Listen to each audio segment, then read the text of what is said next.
mau kalian berdiri dulu. Angkat berdiri dulu. Katakan bersama-sama, teriakan yang keras ya. Tidak ada yang diam mulutnya. Yang di luar pintu bisa mendengar suara saya? Bisa, oke. Teriakan bersama-sama, Tuhan Yesus. Tuhan Yesus. Aku rindu kepadamu. Aku rindu kepadamu. Peluk aku. Peluk aku. Peluk aku. Aku membutuhkan engkau. Aku membutuhkan engkau. Aku tahu. Aku tahu.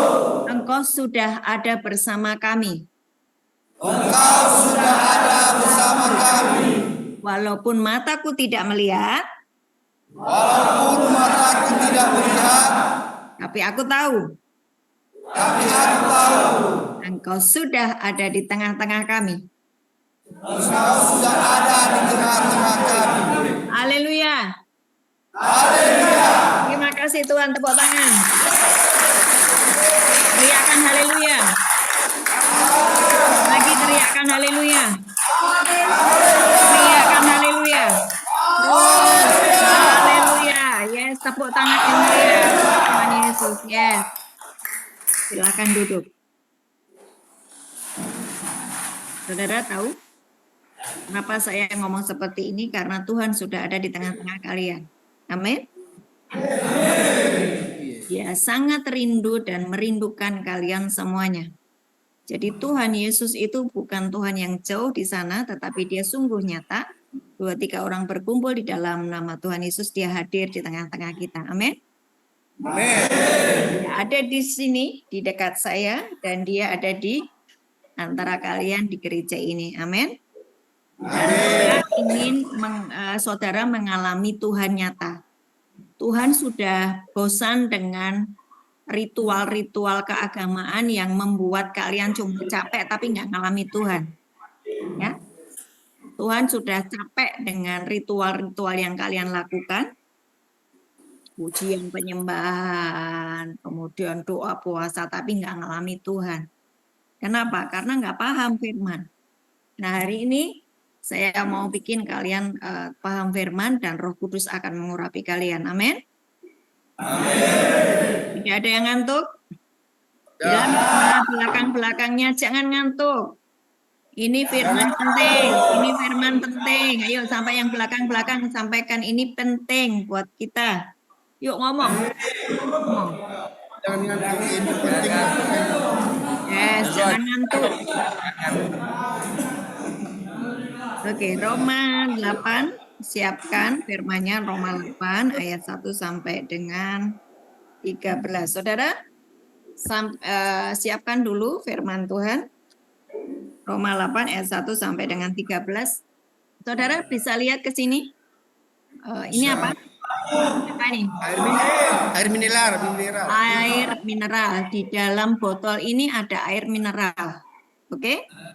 Nah, saudara, saya mau bikin paham tentang Yesus di dalam aku di dalam Yesus, Roh Kudus di dalam aku dikuasai oleh Roh Tuhan. Nah, saya mau kalian paham. Kalau saudara tidak paham, saudara akan menganggap remeh Roh Kudus, saudara akan menganggap remeh firman, saudara akan menganggap remeh kehadiran Tuhan. Tapi kalau saudara paham kebenaran firman Tuhan, saudara akan mengalami Tuhan, hidupmu akan berubah. Meskipun engkau adalah lulusan lapas, tapi kalau kamu tahu firman ini, hidupmu akan berubah. Amin. Oke. Ini botol air mineral, di dalamnya ada air. Di dalamnya ada air. Ya. Ketika saudara dibaptis, Markus 1 ayat 9 sampai dengan 11 berkata, Roh Kudus turun ke atas Yesus. Sama. Ketika saudara dibaptis, Roh Kudus turun ke atas saudara. Masuk di dalam dirimu. Jadi saudara memang tidak merasakan apa-apa, tetapi kebenarannya adalah ketika saudara sudah dibaptis, menerima Yesus sebagai Tuhan dan Juru Selamat, di dalam dirimu ada Roh Kudus. Anggaplah ini di dalam botol ini adalah Roh Kudus. Gitu ya. Botol ini adalah saudara. Nah, ketika ini perjalanan hidupmu, engkau mulai ketika engkau percaya kepada Yesus, saudara harus belajar firman. Saudara harus mengisi pikiranmu dengan kebenaran firman Tuhan. Kalau engkau cuma dibaptis doang dan tidak pernah membaca Alkitab, tidak pernah mengubah pola pikirmu dengan sesuai dengan firman Tuhan, saudara cuma begini nih, ya, botol ini, kemudian hidup secara duniawi, nggak ngalami Tuhan.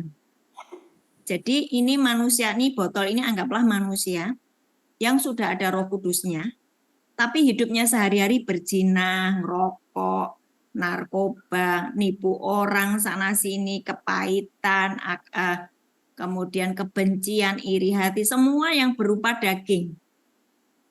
Padahal sudah ada Roh Kudusnya. Karena tidak pernah membaca firman, dia hanya ya sudah manusia biasa sama seperti orang yang tidak kenal Yesus. Sampai sini paham? Belum paham, belum paham. Paham belum? Kalau kamu sudah dibaptis, tapi hidupmu tidak pernah membaca Alkitab, tidak pernah ada perenungan firman Tuhan, kamu sama saja dengan orang di luar sana. Hanya bedanya di dalam dirimu sudah ada Roh Kudus, tapi Roh Kudusnya dianggurkan, dibikin pasif. Nah, tapi ketika di dalam perjalananmu, engkau mulai membuka Alkitabmu, engkau mulai nyari Tuhan sungguh-sungguh. Bagaimana aku nyari Tuhan sungguh-sungguh adalah firman itu adalah Allah sendiri, betul? Ayatnya di mana? 1 Yohanes 1 ayat 1. Pada mulanya adalah firman. Firman itu bersama-sama dengan Allah. Firman itu adalah Allah. Firman itu adalah Allah. Saudara nyari sungguh-sungguh Allah caranya dengan baca firman. Wis mau merasakan Tuhan atau tidak, yang penting aku baca firman. Yang penting aku baca firman, aku cari Tuhan sungguh-sungguh, aku baca firman. Oh Roma, aku sudah selesai. Oh Filipi, aku baca sampai habis. Oh Kolose, aku baca sampai habis. Wahyu, aku baca sampai habis, meskipun aku nggak paham Wahyu. Tapi ketika engkau terus membaca firman, sama seperti engkau sedang mendesak hadirat Tuhan, supaya engkau mengalami Tuhan. Karena firman itu adalah Allah sendiri. Paham sampai sini ya? Oke. Sekarang, air aqua ini, air dalam botol ini, saya masukkan ke dalam bak ember berisi air. Atau bak besar berisi air. Berarti ini nyemplung di dalam air ya. Betul ya? Ya. Nah, kamu memiliki imajinasi bahwa bak yang di dalam isi air itu yang penuh itu adalah Yesus. Oke? Yesus. Jadi ini kan manusiamu nih yang di botol ini kan dirimu. Sudah dipenuhi dengan Roh Kudus karena engkau percaya sama Yesus. Terus ini dimasukkan ke dalam bak yang berisi air penuh. Bak yang berisi air penuh itu adalah Yesus. Ini saya membuat ilustrasi supaya kamu paham. Paham ya? Ini botol dimasukkan ke dalam bak berisi air penuh. Itu namanya kamu di dalam Yesus, Yesus di dalam kamu. Di dalam dirimu ada Roh Kudus itu adalah Roh Allah sendiri. Nah, ketika kamu di dalam Yesus, itu kamu nyemplung di dalam bak tersebut. Yesusnya itu bak itu tadi. Atau ember tadi yang berisi air penuh. Imajinasimu harus jalan. Waktu saya menyampaikan firman ini, supaya apa kalian ngalami Tuhan. Oke, mari kita buka di Roma 8, ayat 1 sampai dengan 13. Yang di luar pintu gereja bisa mendengar suara saya? Oke. Yuk dibaca bersama-sama 2, 3.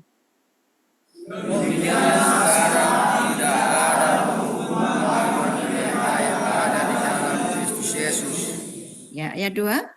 Roh yang hidup telah memerdekakan kamu dalam Kristus dari hukuman dosa dan hukum maut. 3. Sebab apa yang tidak mungkin dilakukan di hukum Taurat tidak berdaya telah dilakukan oleh Allah dengan jalan mengutus anaknya sendiri dalam daging yang serupa dengan daging yang dikuasai dosa karena dosa. Ia telah dijatuhkan hukuman atas dosa dalam daging 4. supaya tuntutan Taurat digenapi dan kita yang tidak hidup menurut daging tetapi menurut roh. Sebab mereka yang hidup menurut daging memikirkan hal-hal yang dari daging. Mereka yang hidup menurut roh memikirkan hal-hal yang dari roh. Stop dulu. Ayat 5. Sebab mereka yang hidup menurut daging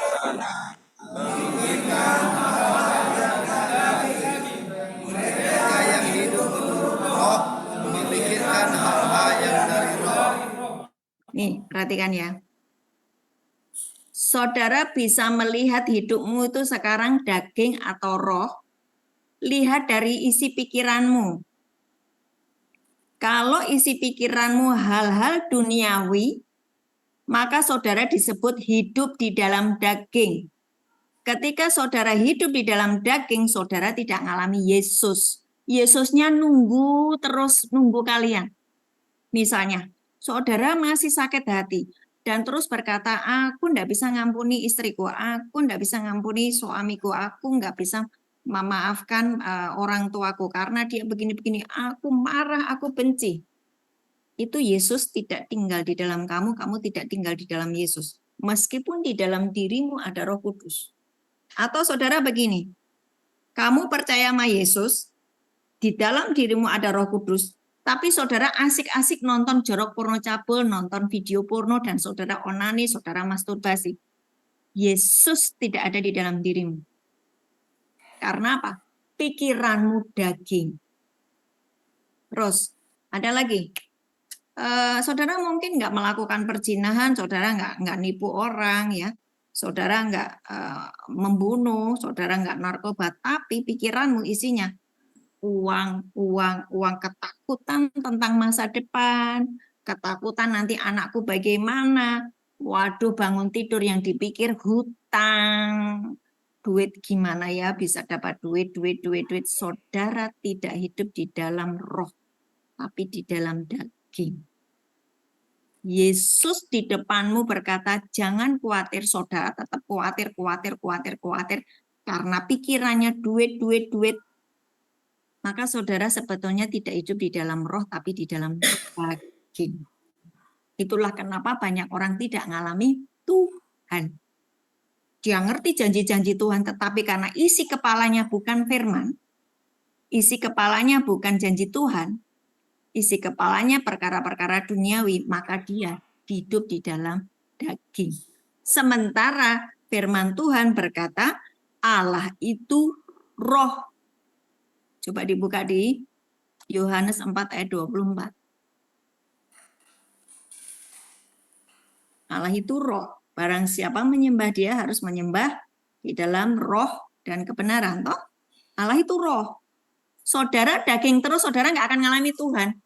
Wah, mau sampai mati, you percaya sama Yesus, tapi pikiranmu isinya daging terus, saudara nggak akan ketemu Tuhan. Yohanes 4 ayat 24, jangan diambil dulu. Allah itu roh, dan barang siapa menyembah dia harus menyembahnya di dalam Kebenaran. Kebenaran itu apa? Kebenaran apa? Saudara tahu nggak kebenaran itu apa? Firman. Firman. Yohanes 17 ayat 17. Firmanmu adalah kebenaran. Yesus sendiri adalah jalan, kebenaran, dan hidup. Yesus itu firman. Jadi, kalau isi kepalamu, isi pikiranmu, isinya bukan firman, saudara hidup di dalam daging. Meskipun agamamu Kristen atau Katolik, meskipun kamu rajin ibadah, tapi kalau isi kepalamu hal-hal duniawi, enggak ada firman di situ, saudara hidup di dalam daging. Itulah kenapa hari-hari ini ada begitu banyak orang rajin ibadah tapi stres, orang rajin ibadah tapi pengen bunuh diri, orang rajin ibadah tapi tetap selingkuh. Kenapa? Isi kepalanya. Balik lagi kepada Roma 8 ayat 5. Sampai sini saudara paham? Paham. Oke, jadi saudara cek dulu ya. Aku ini hidup di dalam roh apa di dalam daging? Saudara tahu sekarang? Tahu. Apa? Kamu hidup dalam apa? Dalam roh. Kadang kalau lagi di gereja ya di dalam roh, Bu. Nanti keluar dari gereja saya daging. Ya toh? Betul enggak? Benar. Nah, orang seperti itu namanya dia stres, nanti akan mengalami tekanan hidup. Ya, tekanan hidup kenapa? Karena manusia lamanya dipakai lagi. Dia hidup di dalam manusia baru, tapi manusia lamanya dipakai terus. Maka dia akan mengalami namanya tekanan hidup. 2 Korintus 5 ayat 4, coba dibaca. Ini saya ngomong apa adanya loh, enggak ngibuli kalian, enggak nakut-nakuti kalian. Tapi apa adanya sesuai firman Tuhan. Ini dibaca, 2, 3.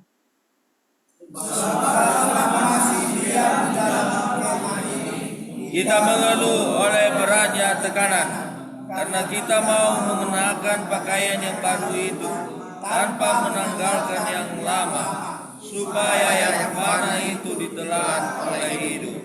Kamu bisa nyanyi dengan suara merdu mendayu-dayu, ku telah mati dan tinggalkan cara hidupku yang lama. Ya toh?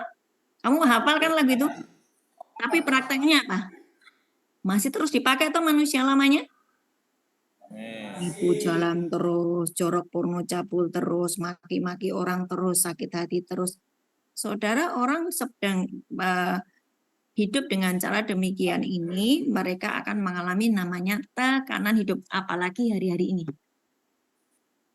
Karena ini sudah masuk di dalam akhir dari akhir zaman. Yesus sudah mau datang. Saudara nggak memperhatikan setiap firman yang keluar dari mulut Tuhan, saudara habis. Saya nggak nakut-nakuti, tapi saya mengajak kalian untuk memilih mau taat atau mau hidup semaumu sendiri. Sebetulnya sangat gampang. Tuhan mengubah masa depanmu asal kamu nurut hidup di dalam roh. Dia tidak peduli masa lalumu. Meskipun engkau bekas pembunuh, tapi kalau engkau bertobat sungguh-sungguh, kamu ngalami Tuhan, kamu menjadi permata hatinya Tuhan. Amin. Amin. Amin. Aminnya kok loyo. Amin.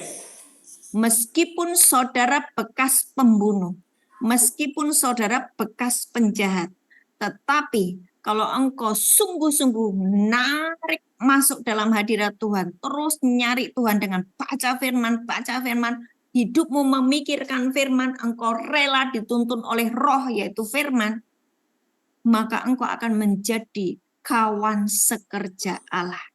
Hidupmu dipelihara Tuhan. Amin. Berbeda dengan hari ini dia menjadi hamba Tuhan, tapi selingkuh, tapi dia berzina, tapi dia jorok porno cabul, tapi dia sombong. Maka dia dibuang dari hadirat Tuhan karena dia hidup di dalam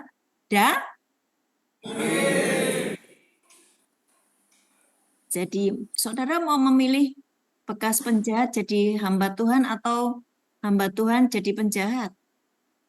Dari penjahat jadi hamba Tuhan. Dari penjahat menjadi hamba Tuhan. Inilah waktunya saudara memutuskan untuk memikirkan perkara-perkara yang di atas. Hidup di dalam roh. Oke, balik lagi ke Roma 8 ayat 5. Jadi isi pikiranmu itu menentukan hidupmu itu di dalam roh atau daging ya.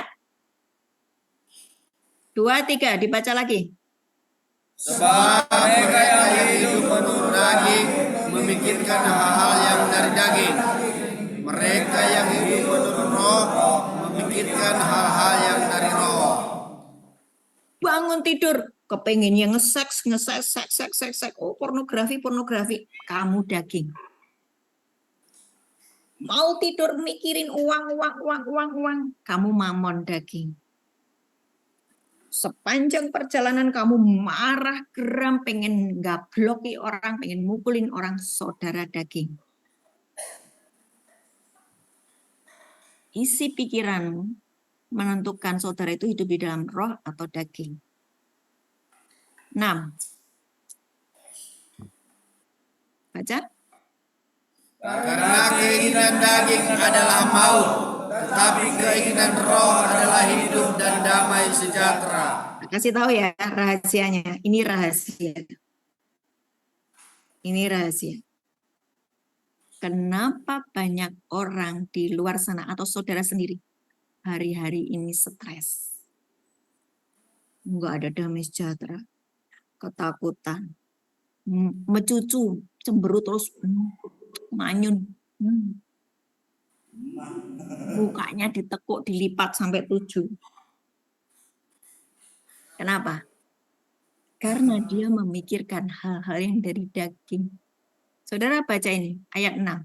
Keinginan daging adalah maut. Apa itu maut? Neraka, semua ya produk-produk neraka. Itu maut. Sementara Yesus itu sudah mengalahkan iblis, dosa, dan maut. Kalau saudara percaya kepada Yesus, yang namanya iblis, dosa, dan maut itu sudah diselesaikan oleh Yesus. Tapi karena saudara punya keinginan daging, wah, nafsu, pengen ngamuk saja.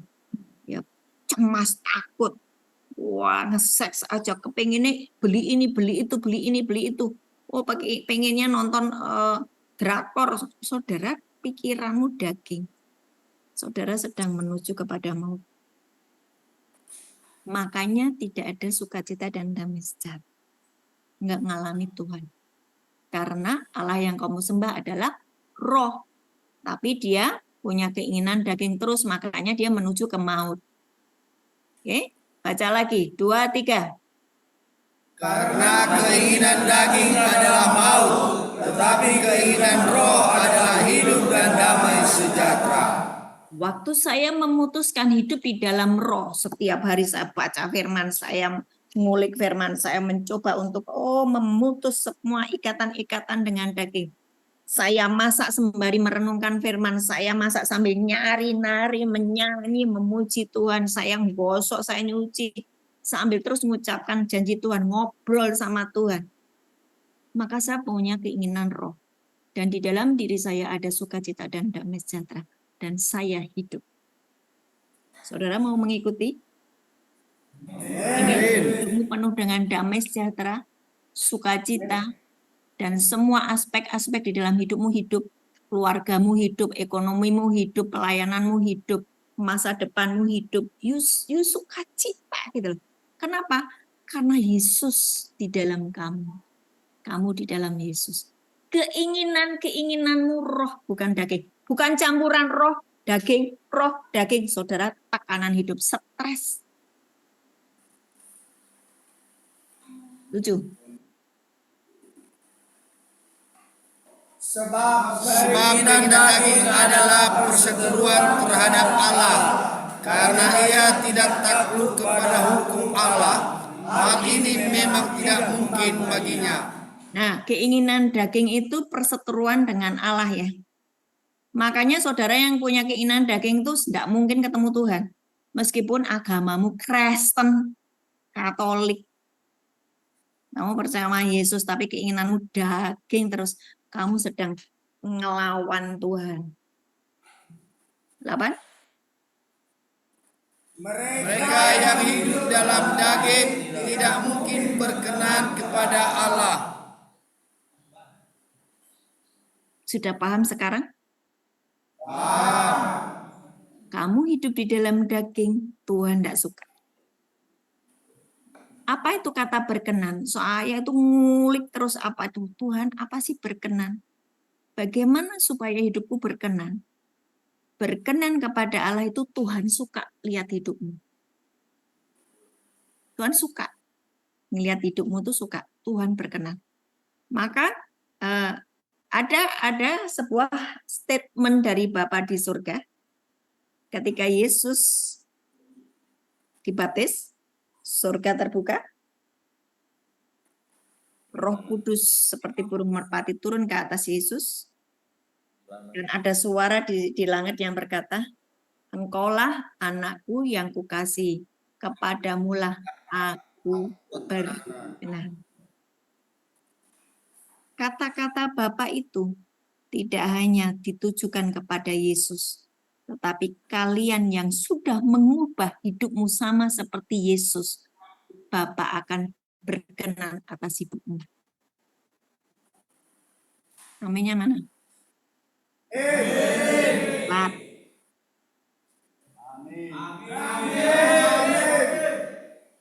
Ikuti saya ngomong. Ketika Yesus dibaptis, Roh Kudus turun ke atas Yesus. Surga terbuka. Surga terbuka. Ada suara dari langit. Ada suara dari langit. Engkaulah anak yang kukasihi. Engkaulah anak yang kukasihi. Kepadamulah aku berkenan. Kepadamulah aku berkenan. Kalau hari ini hidupku sama seperti Yesus, Hidupku sama seperti Yesus. Bapa akan berkenan atas hidupku. Bapa akan berkenan atas hidupku. Amin. Amin. Beri tepuk tangan yang meriah buat Tuhan Yesus. Sekarang pertanyaannya, bagaimana saudara hidup sama seperti Yesus kalau nggak pernah baca Alkitab, toh? Betul? Bagaimana saudara bisa menjadi seperti Yesus? Saudara nggak ngerti hidupnya Yesus kayak mana. Karena nggak pernah baca Alkitab.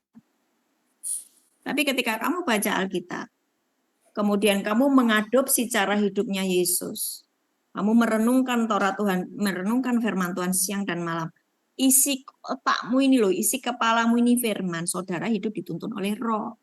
Saudara mulai hidup di dalam roh. Dan jangan dicampur dengan dunia. Jangan dicampur. Kalau kamu campur, ini isi kepalamu. Maksudnya dicampur tuh gimana sih? Saudara sibuk sekali baca novel yang segede gaban segini, tebal banget itu saudara bisa membaca novel itu. Tapi satu lembar ayat Alkitab, satu lembar, satu perikop ayat Alkitab, saudara pusing, kepalamu ngantuk. Ada yang salah dalam hidupmu. Otakmu sudah terlalu penuh dengan hal duniawi. Sehingga untuk menerima yang dari Tuhan, saudara sudah nggak punya space, nggak punya tempat di otakmu. Maka itulah yang disebut dengan hidup di dalam daging. Nah, orang yang hidup di dalam daging tidak mungkin berkenan kepada Allah. Makanya hidupnya kacau, stres. Apalagi di musim-musim hari ini, di mana kondisi ekonomi lagi goncang, karena memang sistem dunia, sistem Babel itu akan hancur. Sistem Babel atau sistem dunia, ekonomi dunia itu dibuat, diciptakan oleh siapa? Iblis. Bukan Tuhan. Dari mana kita tahu bahwa sistem dunia itu dibuat dari Babel? Coba kamu lihat. Dunia mengajarkan apa? Udah ngambil aja nggak apa-apa. Kalau kamu nggak ngambil, kamu nggak dapat bagian, kamu nggak bisa hidup. Gajimu tuh berapa sih? Udah korupsi aja. Itu sistem dunia, sistem Babel. Mencuri yang bukan haknya, yang bukan miliknya, yang bukan menjadi haknya. Mengambil bagian yang bukan haknya, itu kan berarti mencuri toh. Pencuri tidak masuk di dalam kerajaan surga karena pencurian itu bukan pola kerajaan surga, tapi dari dunia. Serakah sama dengan penyembahan berhala. Kalau kalian baca di Kolose 3 ayat 5. Serakah. Coba dibaca di Kolose 3 ayat 5. Ini hal-hal seperti ini saudara harus bertobat karena itu sistem dunia. Dan sistem dunia akan hancur. Kalau saudara menganut sistem dunia, saudara akan hancur sama seperti dunia. Tapi saudara yang terus merenungkan firman Tuhan, hidupmu kau jagai dengan sesuai dengan firman Tuhan, engkau hidup di dalam roh, engkau masuk ke dunianya Tuhan. Dunia ini lagi diguncang, kamu sudah masuk ke dunia Tuhan, saudara baik-baik saja. Krisis ekonomi, saudara diberkati limpah. Semua kena yang namanya sakit penyakit global, saudara dilindungi tetap sehat. Oh, bumi lagi diguncang, ada gempa bumi, tempatmu aman. Saudara mau milih yang mana? Bagian Tuhan sudah dikerjakan dan janji-janji Tuhan itu ya dan amin. Tapi kalau saudara tidak memperhatikan setiap firman Tuhan, meremehkan setiap firman Tuhan, saudara hidup di dalam maut. Karena tidak percaya firman. Kolose 3 ayat 5, 2, 3. Karena itu matikanlah dalam dirimu segala sesuatu yang duniawi, yaitu percabulan, kenajisan, hawa nafsu, nafsu jahat, dan juga keserakahan yang sama dengan penyembahan berhala. Kamu cabul terus, kamu hawa nafsu terus, kamu kedagingan terus, sama dengan penyembahan berhala. Enggak ada penyembahan berhala itu berkenan di hadapan Tuhan, toh? Balik lagi ke Roma 8 ayat 8. 2, 3.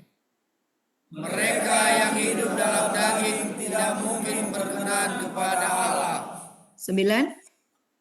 Tetapi Kamu tidak hidup dalam daging, melainkan dalam roh. Jika memang roh Allah diam di dalam kamu. Tetapi jika orang tidak memiliki roh Kristus, ia bukan milik Kristus. Botol ini misalnya saudara. Saudara udah percaya sama Yesus, di dalam dirimu ada Roh Kudus. Ya. Tetapi ketika di dalam dirimu ada Roh Kudus, jiwamu yang isinya pikiran, perasaanmu tidak dikuasai oleh firman Tuhan, saudara ini tetap ada di luar gigi ini, belum masuk di dalam bak yang isinya air tadi. Bak yang isinya air tadi katakanlah Yesus. Ya, saya membuat ilustrasi seperti itu. Akan lebih enak kalau saya onsat ya. Berdoalah supaya saya bisa onsat di tempatmu, oke? Amin. Doalah supaya suatu hari saya bisa datang ke gerejamu dan saya akan ajari tentang banyak hal yang membuat kamu bisa paham. Nah, ini dalam kondisi keterbatasan dengan Zoom sampai ini saya minta kalian bisa imajinasikan. Ketika ini adalah hidupmu yang sudah ada Roh Kudusnya. Tapi saudara memikirkan daging terus. Maka saudara belum ada di dalam bak tadi. Ini belum dicemplungkan ke dalam bak yang isinya air. Kalau ini dicemplungkan di dalam bak yang isinya air, berarti saudara sudah hidup di dalam Yesus. Yesus di dalam saudara di dalam Yesus. Ketika saudara hidup di dalam Yesus, saudara punya Roh Kristus. Ketika saudara punya Roh Kristus, saudara akan seperti Kristus. Dan Bapa berkenan. Berarti engkau sudah hidup di dalam Roh. Ketika saudara hidup di dalam Roh, Yesus di dalam kamu, kamu di dalam Yesus, saudara bisa minta apa saja. Dan Bapa di surga mengabulkan. Amin. Yang lebih keren lagi, ketika nanti masa aniaya datang, yaitu masa antikris datang, saudara sudah di dalam Yesus, saudara dalam lindungan Tuhan. Aniaya antikris tidak bisa menyentuhmu. Karena Yesus di dalam, kamu dipeluk di dalam Yesus. Antikris datang, nggak bisa menyentuhmu karena kamu disembunyikan di dalam Yesus. Tapi kalau saudara tetap di dalam daging, hawa nafsu, marah, perzinahan, keserakahan, saudara tinggal di luar. Tinggal di luar Yesus. Yesus nggak bisa masuk di dalam dirimu. Yesus tidak bisa memelukmu karena saudara daging. Daging dan roh sama sekali tidak bisa nyatu. Pada waktu aniaya antikris, saudara akan kena ketika saudara memutuskan terus hidup di dalam daging. Nah, itu sia-sia korban Yesus di atas kayu salib. Coba baca selanjutnya. Diulang dari ayat 9. Tetapi kamu tidak hidup dalam daging, melainkan dalam roh. jika memang roh Allah diam di dalam kamu. Tetapi jika orang tidak memiliki roh Kristus, ia bukan milik Kristus. 10. Tetapi jika Kristus ada di dalam kamu, maka tubuh memang mati karena dosa, tetapi roh adalah kehidupan oleh karena kebenaran. 11. Dan jika roh Dia yang telah membangkitkan Yesus dari antara orang mati diam di dalam kamu, maka Ia yang telah membangkitkan Kristus Yesus dari antara orang mati akan menghidupkan juga tubuhmu yang fana itu oleh Roh-Nya yang diam di dalam kamu. 12.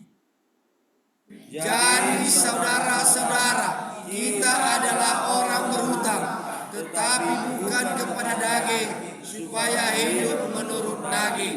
13. Sebab jika kamu hidup menurut daging, kamu akan mati. Tetapi jika oleh roh kamu mematikan perbuatan-perbuatan tubuhmu, kamu akan hidup. Katakan amin. Amin.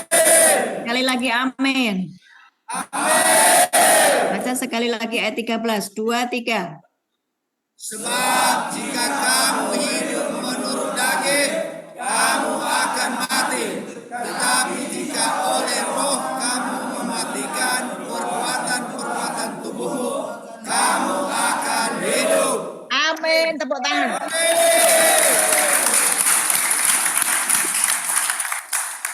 Sekarang saudara sadar. Ini pilihanmu sendiri. Yesus sudah mengerjakannya. Yesus sudah mengampuni dosamu. Sekarang tinggal saudara memilih mau hidup di dalam daging dan kamu mati, nggak ketemu Tuhan, atau kamu mau hidup di dalam roh dan kamu akan hidup kekal bersama dengan Dia. Ya, segala aspek di dalam hidupmu akan hidup, kesehatanmu, hidup kehidupanmu kekal, kamu hidup kekal bersama Yesus. Dan ketika nanti aniaya antikris, kamu tetap hidup karena kamu dilindungi di dalam Kristus. Nah, saya mau kalian buka di Yohanes 15 ayat 1 sampai 8. Masih kuat?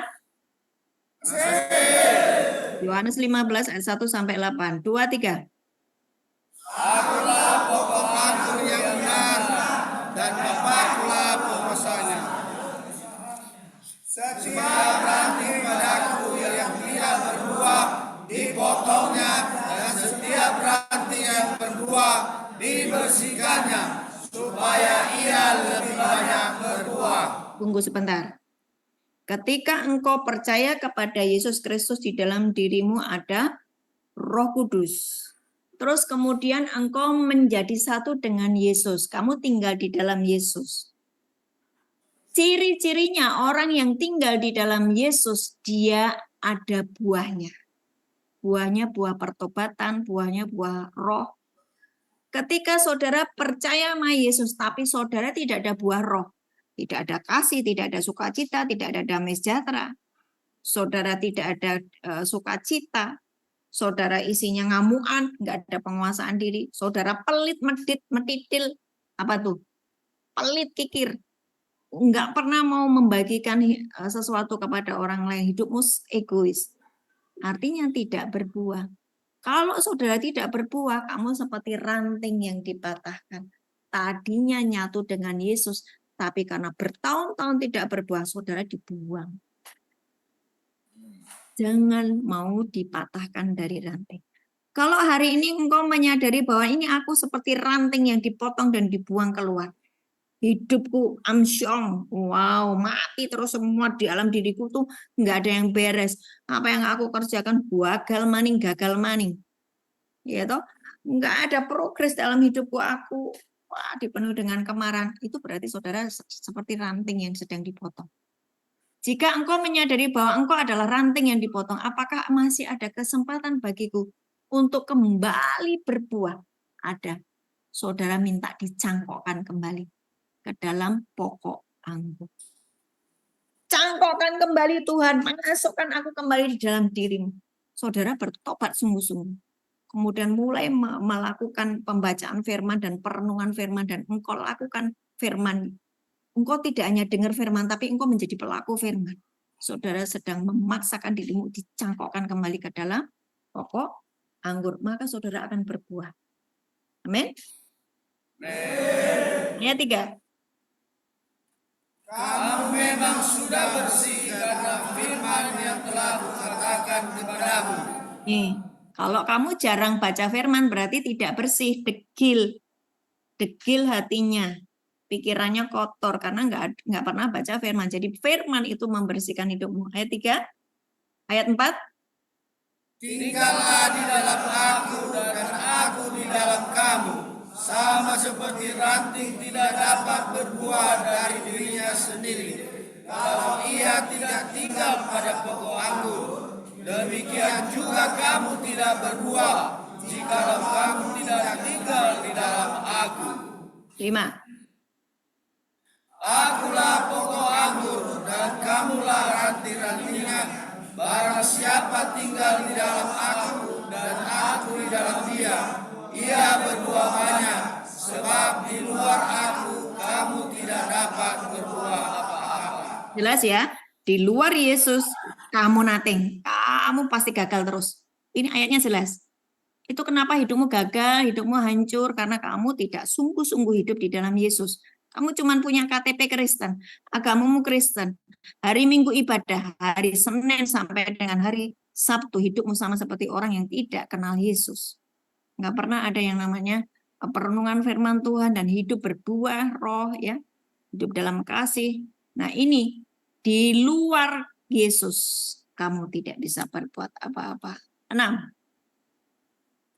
Barang siapa tidak tinggal di dalam aku, ia dibuang keluar seperti ranting dan menjadi kering. Kemudian dikumpulkan orang dan dicampakkan ke dalam api, lalu dibakar. Nih, ini tadi, ya, tidak dicemplungkan, ini tidak dimasukkan ke dalam bak berisi air. Berarti dia ada Roh Kudus, tapi pikirannya duniawi terus, duniawi terus, duniawi terus. Berarti ia tidak tinggal di dalam Yesus. Ini walaupun ada Roh Kudusnya dibuang loh. Roh Kudus tidak diaktifkan. Nanti ketika dia mati, nafasnya diambil, Roh Kudus balik ke Tuhan. Roh Kudusnya balik kepada Bapa. Nafasnya Bapa diambil, dia mati. Jiwanya karena daging terus dia masuk ke dalam api neraka. Siapa yang tidak tinggal di dalam aku, dibuang keluar seperti ranting, menjadi kering, dikumpulkan orang, dicampakkan ke dalam api lalu dibakar.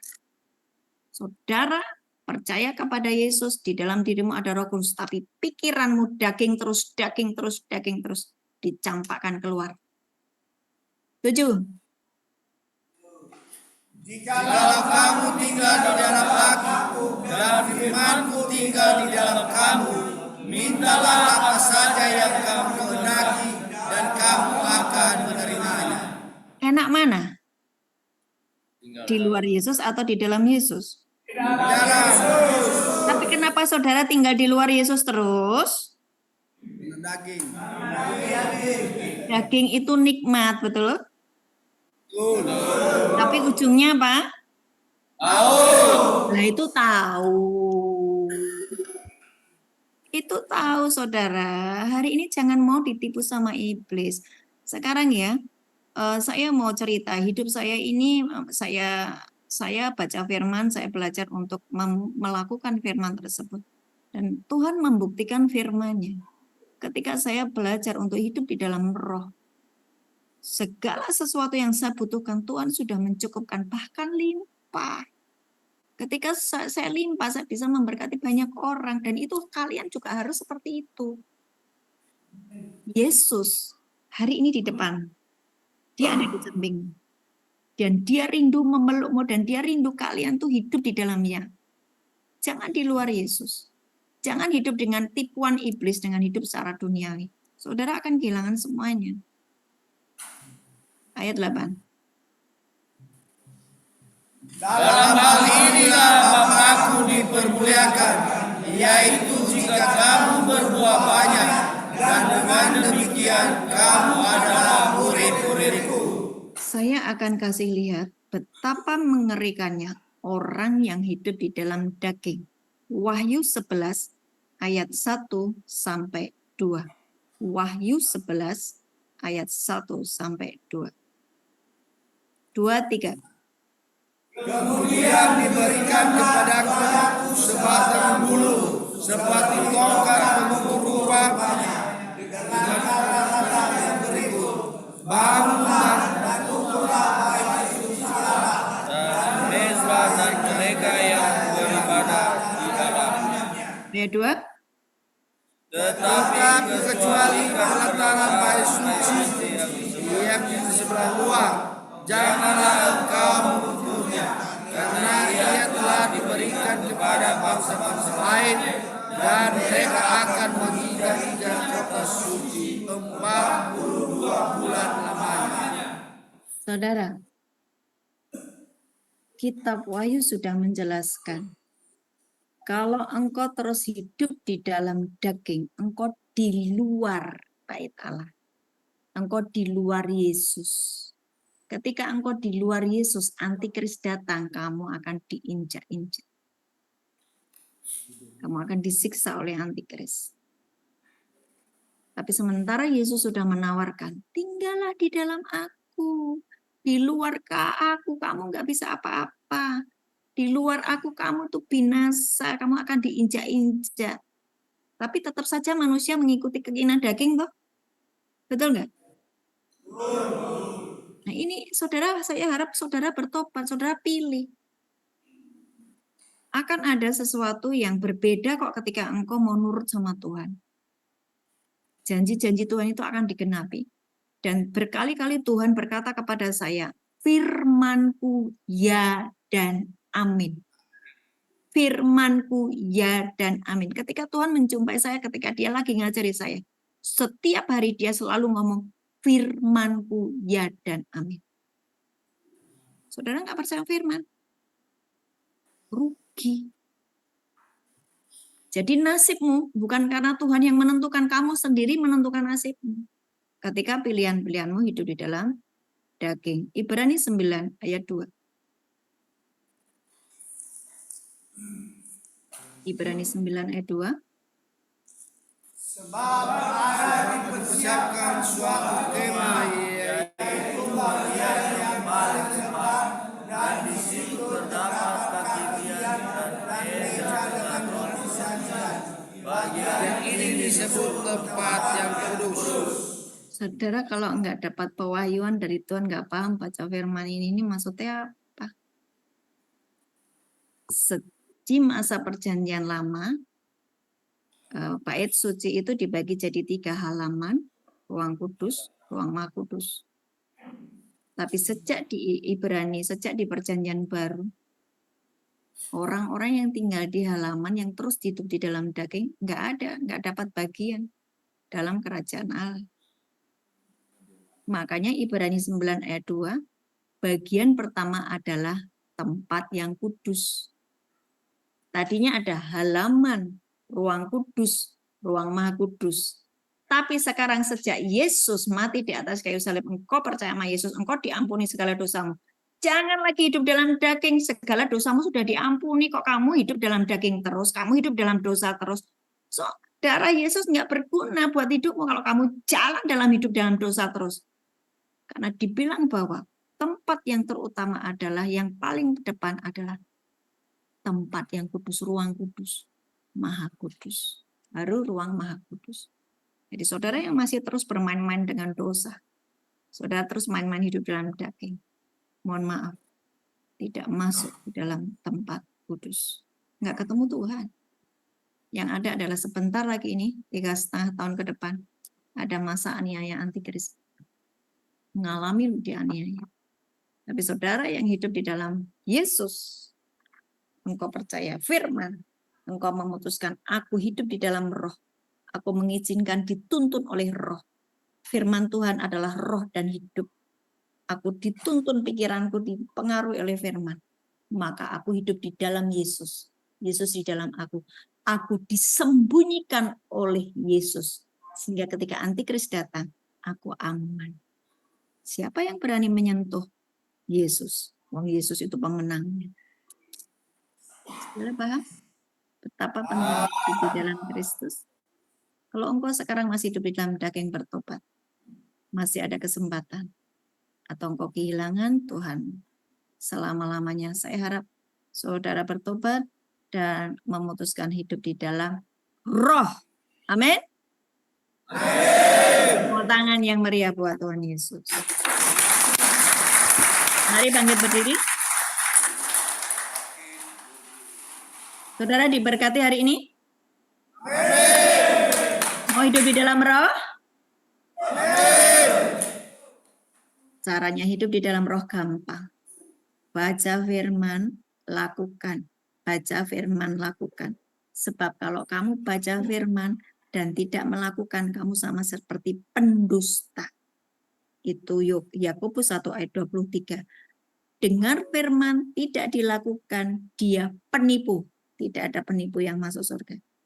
Baca firman, baca firman, baca firman, saudara seperti sedang tenggelam di dalam Yesus. Sisi gelapmu, sisi kedaginganmu tiba-tiba akan hilang. Saudara dipimpin hidup dalam roh, nyatu dengan Yesus yang adalah roh. Angkat tangan.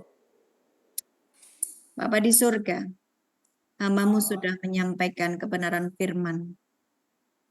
Dan urapi anak-anak-Mu yang hari ini mendengar kebenaran firman Tuhan. Mereka yang hidup di dalam kegelapan, dalam nama Tuhan Yesus, aku tarik mereka dalam terang-Mu Tuhan.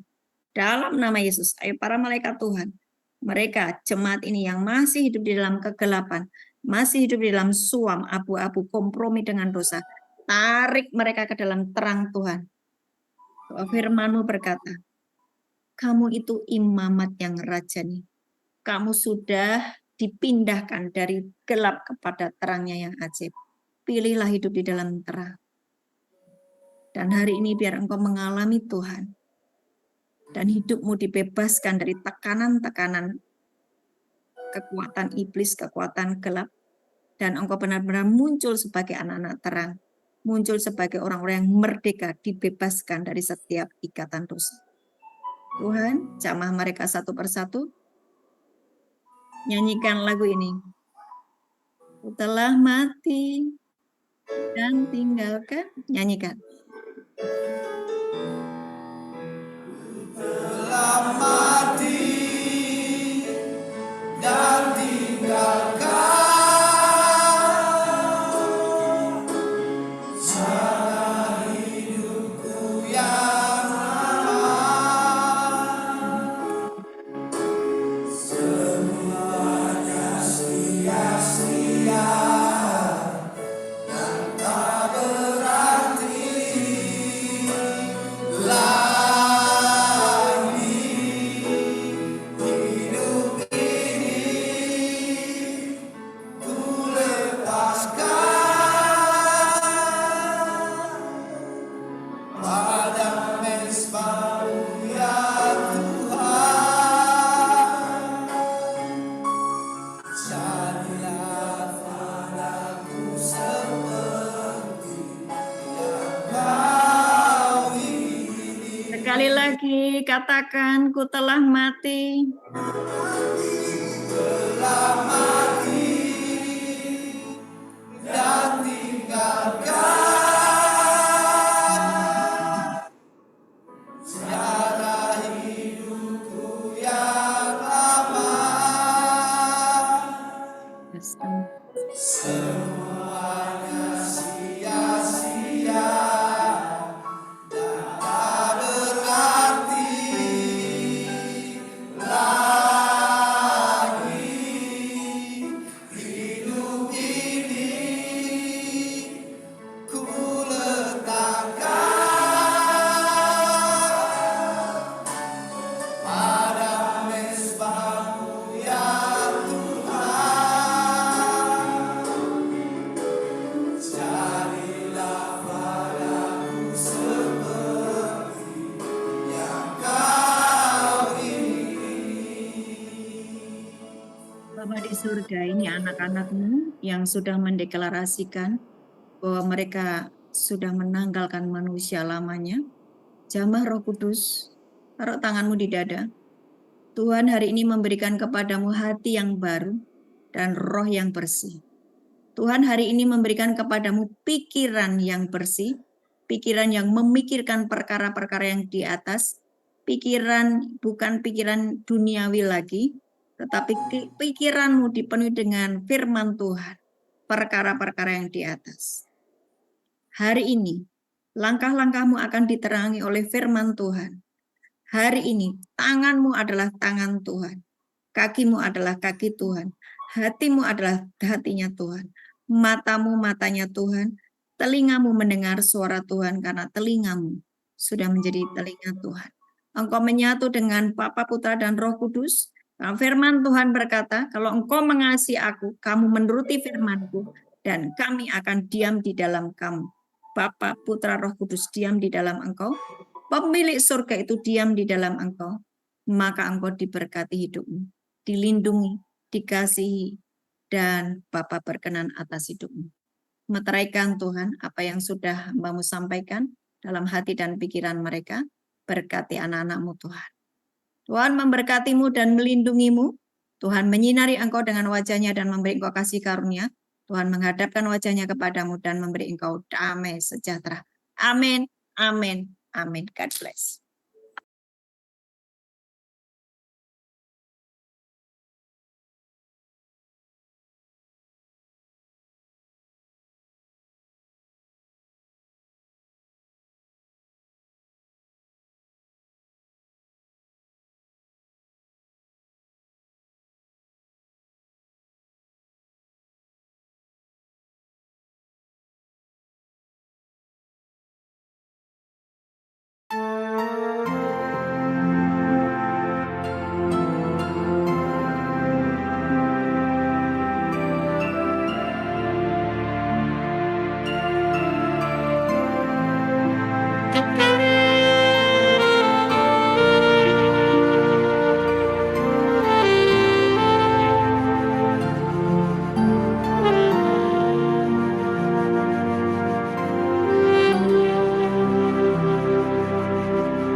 Tuhan adalah terang dan keselamatanku.